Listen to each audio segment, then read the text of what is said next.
Saygılı, sevgili Müslüman, aziz din kardeşlerimiz. Hepinizi Kurban Bayramı'ndan hayırlayım. Hayırlı ömür geçirmek için, Rabbimizi razı etmek için, bilgimizi arttırmak için az buçuk özümüzü değiştirmek gerek. Bu hayatta insan bilmey onu yarın ne bekley. Onun için unutmayıq ki, bir de bir eksigin kadranda uç barmağa bakayıq.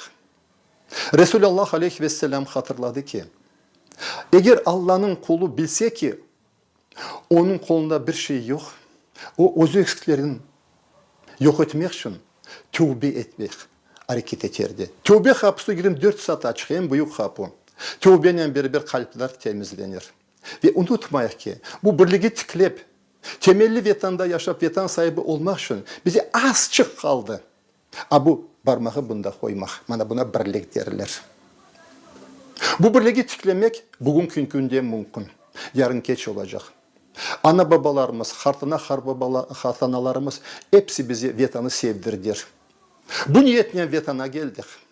Özü vazifelerini yaptılar. Yani bugünkü günde bizim vazifemiz ne yapmak? Rabbimizi razı etip, onun hayırlı emriyle canımızı kartaymayan, ölmegen, kurtarmak için nesilimizi düşünmek gerek. Balaçağımızı, torunlarımızı düşünmek gerek. Eğer özümüz hak doğru seçsek, ondan sonra Rabbimiz diyecek, ah kulum, ne istesin sonra?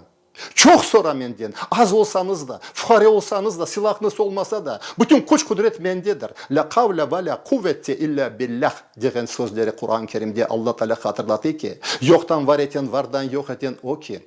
Ve onunla bağlamamızı kesmesek, hayırlı günlerde biz hayırlı bayramlar göreceğimiz cemaat. Birbirimize kol uzatacağımız, Rabbimizi razı etip canımızın rahatlığını tapacağımız, o sıkıntılar yok olacak. Allah cümlemizden razı olsun. Çok sağ olunuz.